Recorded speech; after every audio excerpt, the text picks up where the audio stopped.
No, gun culture doesn't just eat its own, it outright refuses to support itself. In this episode, I have prepared a list of grievances, of experiences that I've had, anecdotes that take place within gun culture itself, or ones that I've heard secondhand. And I am using these as an example to talk about how this thing that we call the gun culture, or this community, so to speak, how it treats itself. But the issue here, and the issue isn't so simple, we could start and end with a series of complaints and go nowhere. However, the point and the challenge is to fulfill our duty as individuals within this community and our culture to bring these concepts forward and provide solutions. So let us begin. Today's episode is being titled Gun Culture Doesn't Just Eat Its Own, It Outright Refuses to Support Itself. I have taken notes on the subject because it is not one that can be handled uh, without a certain amount of delicacy, especially with the need to be specific about the things that we are concerned for. There's no shortage of people complaining within this community or any other community so forward, but we must be specific. What motivated the episode, though, and it's taken me about a week of time to make sure I get my notes right and my ideas correct and my thoughts together specifically on the subject, is that or last week there was a shooting in Maine, and within hours, if not minutes, a coalition of, well, it's a loose coalition of support flowed out of this anti, like anti-gun organizations, if that's what you want to call it, the gun control, the pro-slavery, the pro um, limitations of rights groups were very quick to respond, and it helped us identify. So, in addressing gun culture, let's use a metaphor here. Much of gun culture is like a bunch of tribes in an area who spend much of their time warring amongst each other in small fashion, in perhaps what the French would have referred to as petite guerre, or small war. But when somebody arrives on their doorstep or on their shores, like the English or Hillary Clinton with a massive overruling gun ban or whatever it is, these tribes bind together, and then they come together and they push back against the invading army. And this works out really well. But in the meantime, in the periods of peace between large attacks, they're they return to a sort of squabbling status. This can be seen across humanity, but we have an opportunity to address it within gun culture. So, on to the list of anecdotal experiences. I have watched a man drive 20 miles out of his way to purchase a Glock 19 for $10 less than what the asking price was at a local store. And it turns out the place that he purchased it was one of those big box ordeals. I've watched this man drive or after I've watched this man after espousing the value of shopping local, quote unquote. I've watched him get in his car, spend $50 in gas or $30 in gas to get $10 off a Glock 19.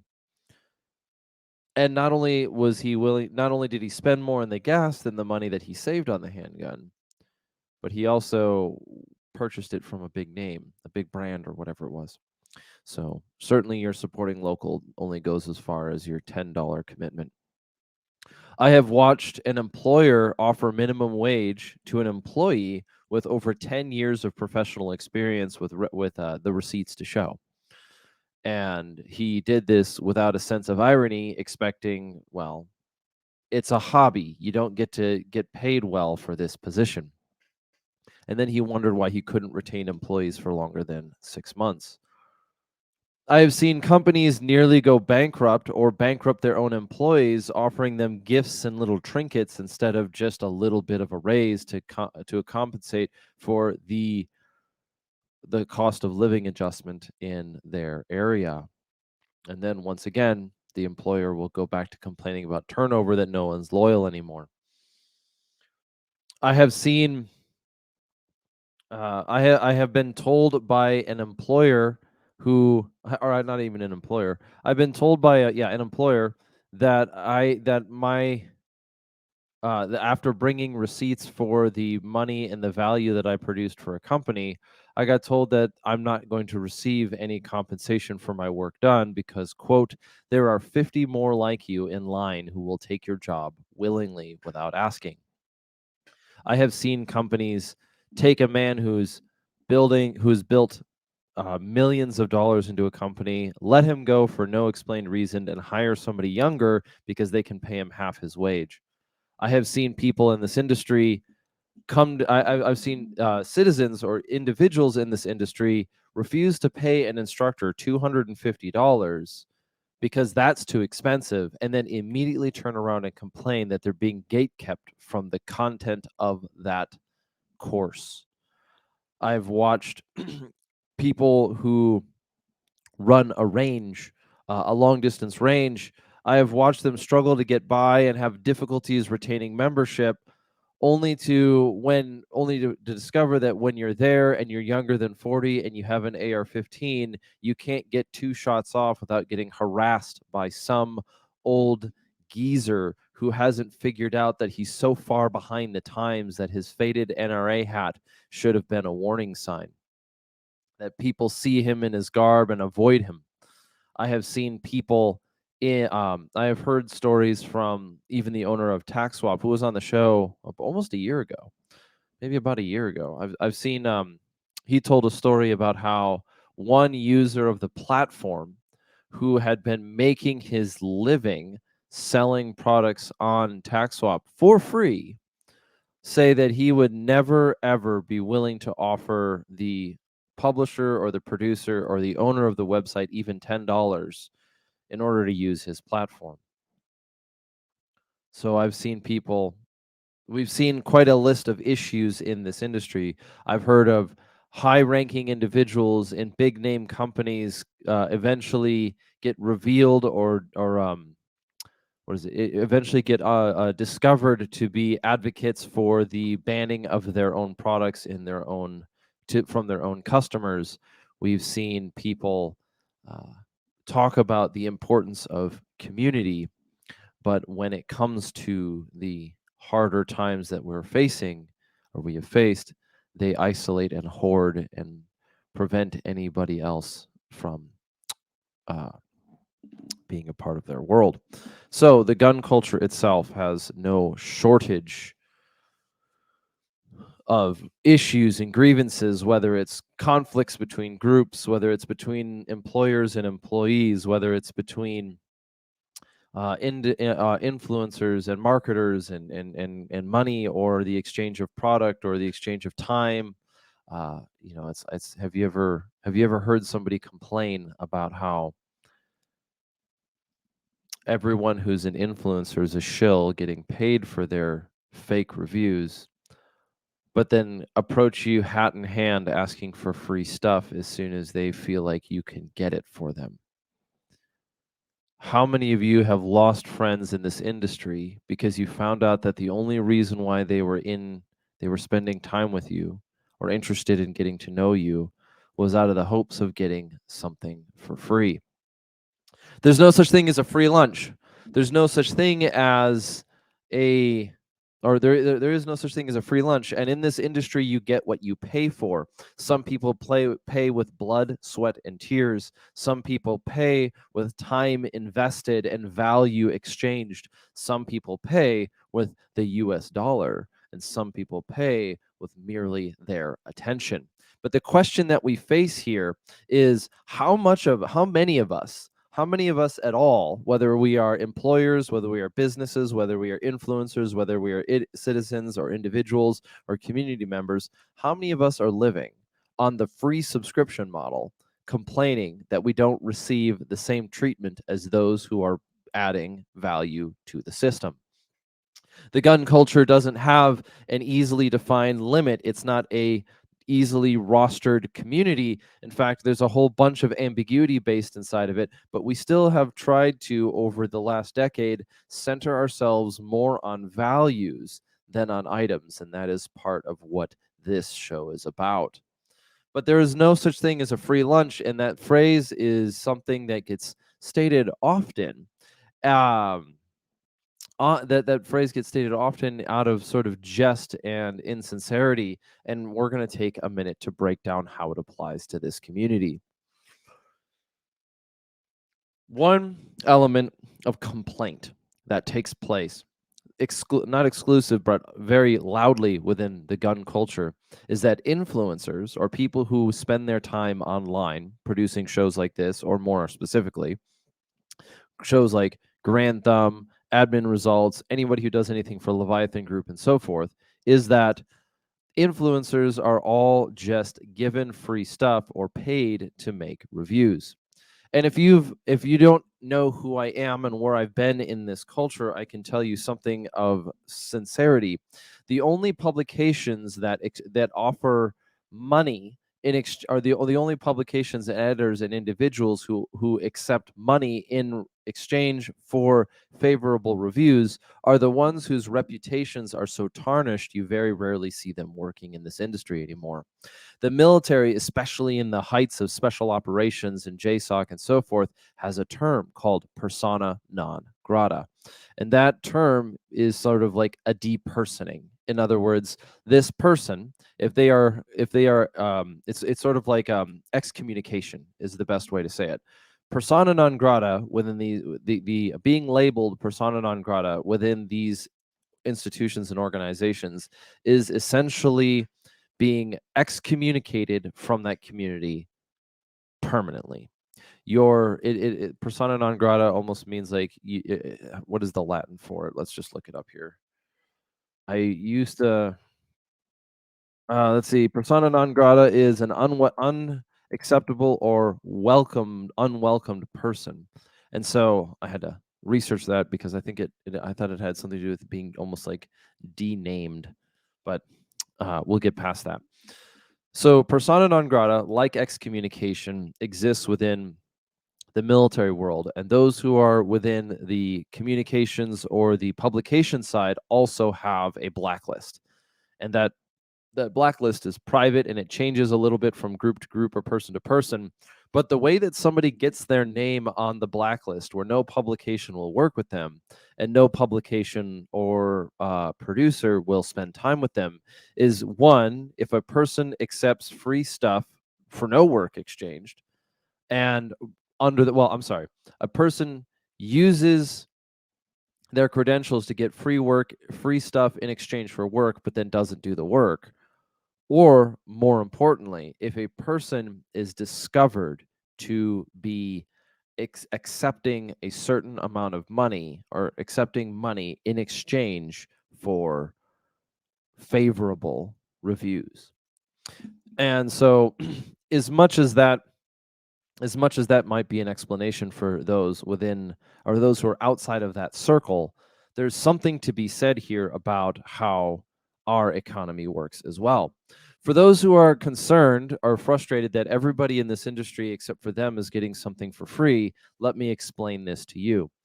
In the normal world outside of the gun culture, you have a large suite of tools at your disposal to get word out about your product, your content, your material.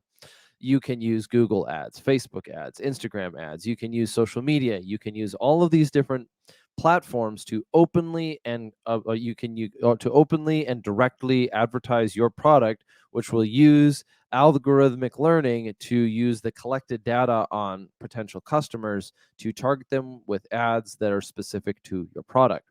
So if you are a blanket company and you sell blankets, and you can advertise your products on platforms that will prioritize the factors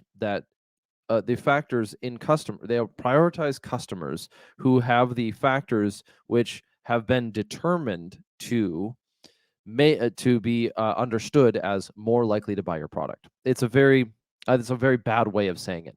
But there is, outside of the gun industry, a plethora of tools, including algorithmic learning and so on and so forth, that all of these companies have at their disposal to sell their product.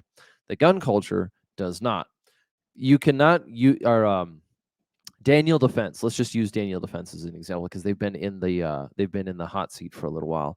Daniel Defense cannot go onto Instagram and market a Mark 18 the same way that a Chinese company can market a soft pornography video game to users on the platform.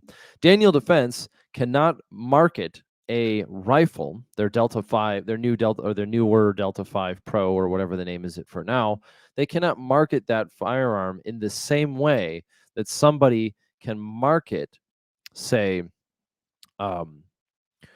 bookshelves or lamps or lightings or computers or PlayStations or whatever it is. They have to follow certain regulations, and platforms like these do put in place limitations as to what those companies can do. Now, there are some ways around it, but one of the more effective ways and specific ways is to hire and use influencers. So instead of getting the same bang for your buck that everybody else is dealing with, the gun culture and the gun industry has to use a different method. And one of the more effective and, let's just say, personal methods is actually people of influence within this industry. Now, it doesn't mean that people's integrity cannot be bought. It doesn't mean that people's integrity cannot be broken. But before you go into great lengths criticizing on how everybody in this industry is a shill, you might want to get a little bit read up on exactly how this economy works. It's not so simple. It's not like everybody else's business. In fact, there's a phenomena that keeps happening over and over again, and every time it happens. It's sort of like, well, it would be the opposite of an angel gets its wings. It'd be sort of like an angel is taken, his wings are ripped off, and he's thrown back to earth, and it's miserable. But you'll find these individuals who have made a name for themselves and made some money or made some wealth out in the world, and they decide that they're going to buy a firearms related company because, how is it that a company with such a good product is doing so poorly, or they'll invest into it in certain ways. And so these people will come from outside of the gun culture. These business owners will come from outside of the gun culture thinking that they know their stuff. And the answer is they do outside. They do outside of gun culture. And then they buy a brand, or they buy a product, they buy a brand, and they decide that, and yes, some of these brands have become for sale because of things like Sandy Hook and so forth, whether it's Vista Outdoors selling to a Czechoslovakian company, or whether it's Freedom Group selling off its different products in the wake of this or that whatever event. So yeah, these companies end up going up for sale, and a businessman, a person with some wealth from outside of the gun culture, buys the company and then quickly finds out that he cannot market it the same way that he has marketed all of his other companies. The same way that he's not able to build wealth through that product the same way that he has been with all of his other things. And so what we recognize and what we need to recognize on both ends of this equation or this exchange is that the gun industry, or the firearms industry, has a very limited avenue of approach to reach you as a customer. And on top of all of that, every time they try to create some form of marketing, they are now under threat that some lawyer out of New York City will sue them for millions upon millions of dollars if, as the president has stated in his 5 actions for the Office of Gun Violence Prevention, if we can remove immunities from manufacturers. So, in other words, yes, we have some challenges with the ethics that go on within this culture, and we have some issues that take place with dubious or unclear forms of marketing when you claim that your product is American made, but it turns out to be made in Mexico, or when you claim that you are 100% American financed, but your hardware is being produced in China. We have to figure this out. So the second component of materials, or so to reiterate to reiterate the last one, freeloaders, sandbaggers, and mooches. A freeloader, are you trying to get the free side? Are you only subscribed on the free level of this community, or are you pulling your own weight? And the last component on what this sounds like is right now, we are talking about community all the time. Gun culture is on the community kick. It's the buzzword. If you were going to do keywords in a CNN style article, the word community would be all over the place because that's what people are looking for. And if you want to be a part of the gun community, are you producing it yourself? Are you adding value? Are you seeking it out? Or are you acting like somewhere out there, a bunch of people are going to produce a community and then invite you into the fold? There was a certain amount of irony that I experienced when I went to Ukraine. And I went to Ukraine about 4 days after Russia invaded. And this was in that surge where you saw these influencers and people trying to, like, oh, go fight in behalf of Ukraine. And you had almost this like giant volunteer army. And Ukraine had opened up its doors to some extent, saying that it was inviting in foreigners to join the Ukrainian Foreign Legion. If you remember this time, there was a lot going on very quickly. But I went over as a journalist for the most part, which is probably the most despicable way of doing it. And one thing that I encountered time and time again is that you'd find these Americans who would they would find their way over to Ukraine. They'd buy their own flights and they would expect to be joining the Ukrainian Foreign Legion.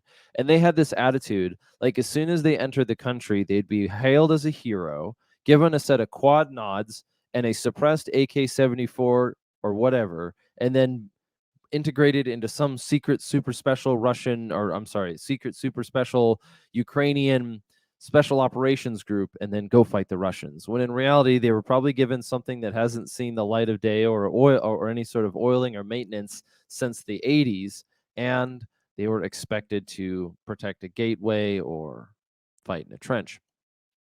And so the issue here is that how many of us within gun culture are expecting how many of us in gun culture are expecting a community to be ready-made and designed with us in mind, but are not willing to lift a finger to make it happen?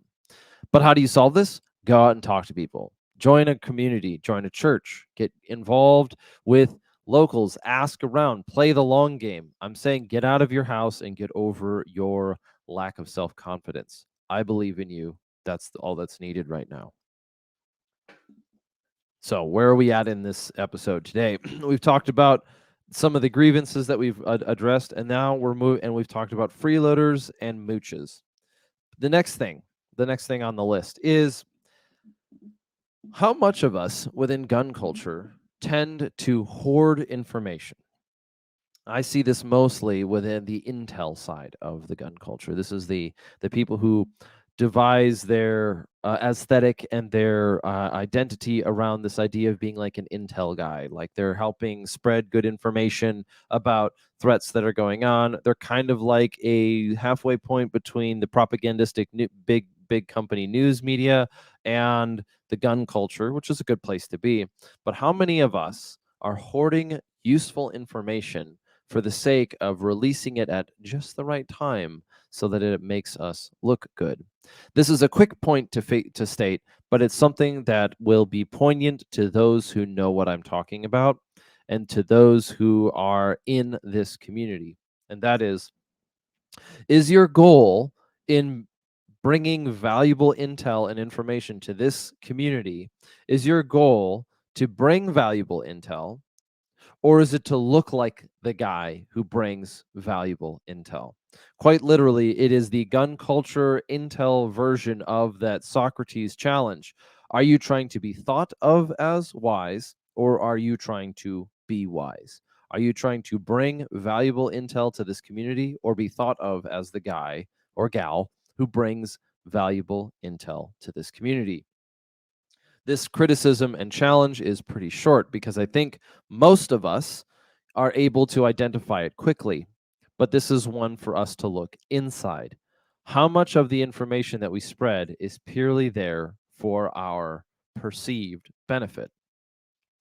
And how we challenge that is we spend the time and we put the work in to define our goals and why this information is valuable to each of us. The next point, which is something that has to do with more on how we have gotten here as a community, is to look outside the gun culture. There are other quote unquote communities, or there are communities within the United States and the world beyond, that as soon as you join them, you are basked in this love bombing experience. People come to you, you gain friends, followers, supporters, encouragement, money is thrown at you as long as you say the current thing. Some at one point in time, the current thing was coming out as gay, or it was being in support of Black Lives Matter, or it was being pro-trans or non-binary, or those, and that is just the political side of it. Yes, it's political. Don't make excuses. So so this issue that's being brought up about it is if you join certain communities or you come out in support of certain communities, that organization, that community goes out of its way to support you in response. Of course, wouldn't you want to be a part of it? As soon as you join the club, everybody is into you and supporting you up. It's quite literally the opposite of like the biker gang thing, where you have to be a prospect for, I don't know, who knows, whether it's a year or 6 months or whatever the brand is. But the point being said is that if you join the LGBTQ community, even as an ally, you immediately gain 1,000 friends. If you join the gun culture, even as an experienced professional, you gain 1,000 critics. And there is a good side and there is a dark side to this. The good side of the gun culture aspect, and this is where I want to start with this, because I think the negative side is a little bit more obvious. But we have the issue of cult activity. The difference between a cult and a religion is very often not found in its doctrine or its written works, but it's more found in its practices.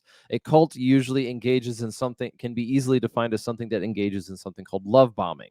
Love bombing is, as soon as you say the current thing, everybody supports you and everybody loves you, and they tell you that you're great and you're fantastic and whatever. And there's a certain specific cultish activity, which is that you become the center point of the universe. The difference between a Gnostic cult and Christianity is that when you undergo baptism in Christianity, it's not about you. It's about you being redeemed by God, or by Christ, by the death of Christ. Whereas in a Gnostic cult, it is about how you have joined the group of secret believers who know the secret knowledge, and it's about you. You are one of us, one of us, one of us. And so, as we address that problem within the practice of it, a cult focuses on love bombing and the isolation of apostates. The only thing worse than an unbeliever to a cult is an apostate, whereas a religion, specifically one like Christianity, can abide the existence of non-believers so long as those non-believers are not destroying or actively attacking the individuals within the church itself. So a cult, the existence of a cult has a difficulty abiding non-believers, but somebody who left the cult is an apostate. And then an apostate is something to be destroyed, because it is an affront to the legitimacy of the cult. Christianity does not need believers to be existent. It simply is the way that it is. So when people leave the church, we find it tragic. However, when people leave a cult, it is not just a tragedy. It is an affront. It is an insult. It is a challenge to the legitimacy of the organization as a whole. And so gun culture recognizes that people can leave gun culture. You can step out. But more importantly, we don't participate so much in that love bombing welcome. Rather, it's that when you enter into gun culture, you're going to find yourself with critics.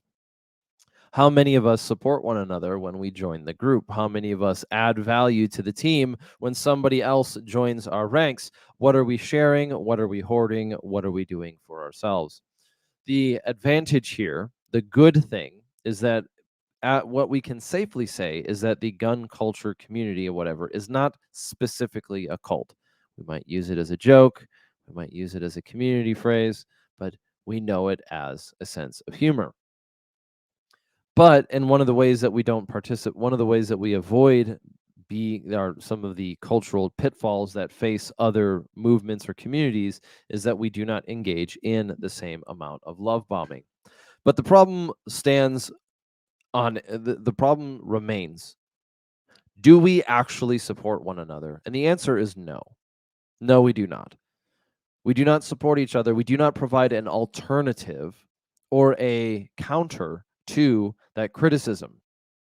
If a person joins the gun culture, he receives 1,000 critics. But if he gets something right, nobody bats an eye. When there's a shooting in Maine, there are there are thousands of people sharing and spreading the information of the anti-gun cult, the cult of safety, and their information is being spread and shared and liked and commented on. But the gun culture's response is to send its individual tribes out to attack and defend its position, or to attack bad points, arguments, and defend its position as the right to bear arms. So we are at a issue here. The gun culture outright refuses to support its people. It outright refuses to support people who have put in the work to build themselves a platform worthy of participation. And so if you want to understand the economics of the situation, if a person builds a platform within this community and the community does not fiscally support it, they will turn to sponsors. And if sponsors do not, they will have to find something else. Why does this community rely on literally everybody else to foot the bill for our participation? Do you want somebody to build a platform that shares good information for you, but you don't want to pay for it? Then you want to know who's going to end up paying for it?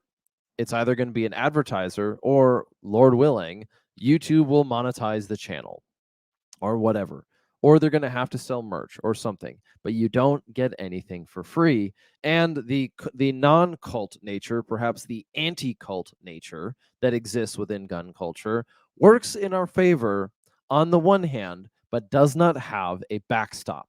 It does not have something to counter it. You will either find yourself crashing on the shores of an angry mob, or you will go on in ambiguity forever. Whatever, right? And the last thing, and the last thing that has to be addressed within this commentary on how gun culture refuses, not only does it tear itself apart, but it refuses to support itself, is this. Recently on I think it was on Twitter, there was a video that was traveling around the circuit of a bunch of young Marines who are likely not infantry or some sort of combat arms. Who knows though? Doing magazine reloads in front of a camera, and they looked young and they looked sloppy and they looked like they could use some work. But they're also young and they look like they could use some work, but they were still doing it.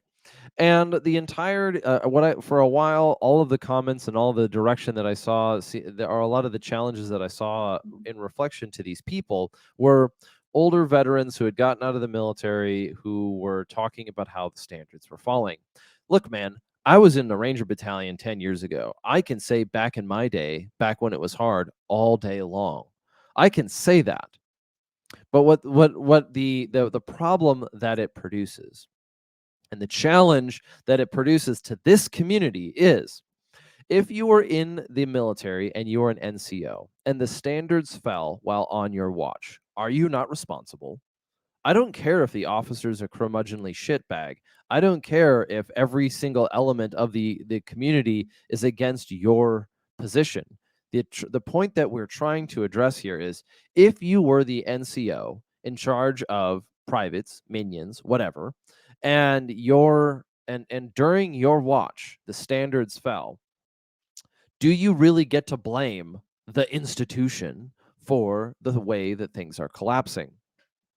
If you were an NCO and you were responsible for the building up of the people beneath you, and the environment changed in such a way which made it difficult, are you not still responsible for the raising of those young warfighters to be capable? So if you were a team leader in an infantry battalion and this video was being disseminated about how this infantry group was not very good at rifle reloads, and you had the responsibility of training up that private team leader, are you not in some way responsible for the degradation of the standards? Where does that line of responsibility end? And more importantly, how much does it matter in the long run? You cannot have a place on the team if it's always somebody else's fault. This community, the gun culture, is inherently decentralized. And one of the challenges of being decentralized, something where we don't have a central hierarchy or a central leadership, is that it falls on each and every one of us to uphold the standards and carry it forward to the next generation. If you want the freedom and liberty of a decentralized organization or community, but you are not willing to bear the responsibility of the individual to uphold the standards and bring them into the next generation, then you are responsible for the collapse of the community. You individually, as well as us collectively. If we are choosing, if we stand at the door and say, not my, not my zoo, not my problem, or not my, was it not my clown, not my circus? If we stand here and say that we are not responsible for the bringing up of the next generation, if we say that the world is so corrupt, therefore I'm just going to, uh, you know, complain and isolate myself, then we are responsible for the collapse of Western civilization. We've talked quite a bit about gun culture's grievances in this last example, and quite frankly, I've had to record it multiple times so that it does not simply come across like I am complaining about complaining about problems without providing solutions. And so I'll go back to the examples of the earlier grievances. If you are espousing the value of supporting local and you do not support local, then you are a hypocrite and deserve ridicule. If you work for or if you're a company and a business in this industry and you cannot pay employees to retain their position, you cannot complain when they leave. If you are an employer or an individual within this industry and explain to your staff that they are easily replaceable by 1,000 YouTubers, then I suggest you find a different industry to engage in. If you are a freeloader expecting everybody to provide everything for you, I'm going to warn you, you're going to be lonely for a long time. If you're hoarding information from that is useful to the survival and well-being of this community, and you're hoarding that information so that you can advantageously drop it at the right time in order to make yourself look good, then you are a net negative to this group. And then finally, we recognize that we are not a cult. We are not interested in love bombing. We don't get artificial support in this community. We all have to work for it. But if you're going to be critical of this industry and you want to participate in this into this culture, if you want to support and build one another up, you cannot simply just be an anonymous critic standing at the sidelines holding people accountable. And I use that with a certain amount of disdain. I don't need you to hold me accountable. I don't need you to hold anybody else accountable except for those who you have relationship with. The people that we hold accountable are the ones that we can address directly. If I know you and I can talk to you and I have an issue with something that you're doing, I can do it because I can talk to you. If you have no relationships, you cannot hold people accountable. And that is the cruel but absolute limit of this community. If I don't know you, if we have had zero time building any sort of relationship with each other, if we have no connection professionally or otherwise, then the challenge that we face is this holding accountable excuse. It has to have either a counterbalance. That means, oh, if they change, are you going to support them? Or there has to be some sort of solution. And then finally, if we're going to complain about standards lowering, if we're going to talk about how it's all falling apart and it's all going to hell, and we're not going to pull our own weight, then we are at least in part responsible for the collapse going forward. both within the community and outside of the community. If we are willing to watch the forces that amass against us, who have built their campaigns and their ideologies and their worldview around the isolation and enslavement of your population, and you sit on your thumb and do nothing because the warlord over there won't help you, if you think that you can sit and wait it out and you have no willingness to participate, then you, as well as everybody who will suffer, bears some responsibility for the future that we face. If you want to be a part of the gun culture, you have to pay your dues. And as you do, you will find your sense of community in where we are and who we are and what we do. If you want to be a part of this group, you have to buy in. You have to do the work. And we all talk about this, and it's just not very clear. But that doesn't mean people aren't figuring it out. And so I welcome you into this community. I welcome you to put down the axes and start figuring out how we're going to support one another, whether it's through our companies or whatever you want to do it. But as we go forward, if we do not support one another, we should not expect to be around for much longer. Because if it is just a bunch of people infighting in between periods of great threat and danger, then that period of infighting is when all hell will break loose. It is when we will break down our own foundations, and one day the invading empire will win.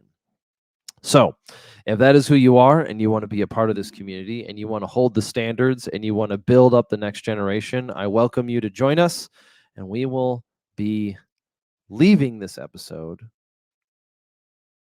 with one final sense of encouragement. You are not alone out there. You are not alone. This community is looking for, or this gun culture is looking for people to join up with one another, to build into each other's lives, to invest, to take time.